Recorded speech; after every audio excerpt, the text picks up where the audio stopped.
the full process of transforming a vintage Miss Oklahoma dress from the 1940s. When we started this project, we knew it was going to be a huge undertaking.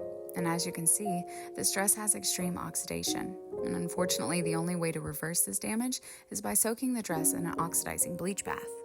However, this dress is covered in rhinestones and pearls with metal settings that will react with the sodium perborate and would turn the fabric black. So we have to remove all of the metal. Once that's done, it goes into a sodium perborate bath. Now, our custom-built sinks hold the bleach solution at a perfect 120 degrees. And as you can see, the chemical reaction starts immediately. We leave the dress to soak overnight. Now, knowing when to stop soaking a dress is as much an art as it is science. There are many factors that go into deciding when to pull the dress out of the bath. So the next morning, Bill inspects the dress, and visually he's looking to see if the color is still changing and if there are any signs of insect damage. He doesn't use gloves because he needs to feel the fabric. The dress is then wet cleaned in our custom washer on a hand wash cycle using an acidic detergent that neutralizes the perborate.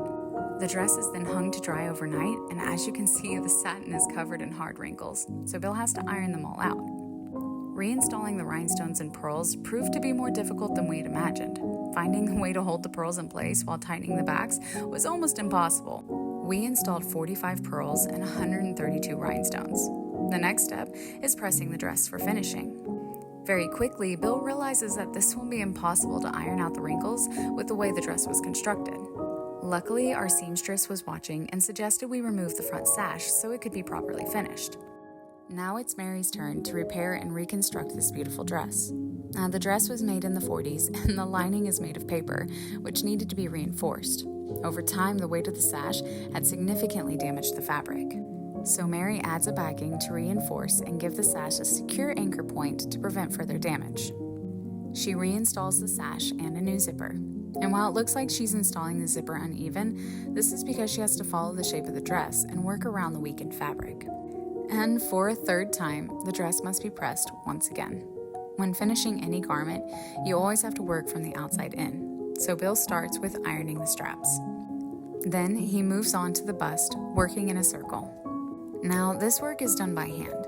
He begins using our bottom steam, which will relax the fibers and then brush out the wrinkles. He lightly mists the dress with water and uses a warm iron in combination with the vacuum to restore the silky smooth finish. On the front of the dress, Bill has to work around all of the embellishments. As you can see, this is a very difficult process, which really showcases Bill's years of experience. Watch as he navigates around each pearl and rhinestone, ensuring perfection. Now, if you look close enough, you can see that the lace is covered in sequins. And while you might worry that the iron would melt the sequins, we use an all-steam iron, which is significantly different from an electric one, which prevents this from happening. While this extreme restoration wasn't easy and had many challenges along the way, this dramatic transformation is always worth the work. Just look at these before and afters. We think the results speak for themselves.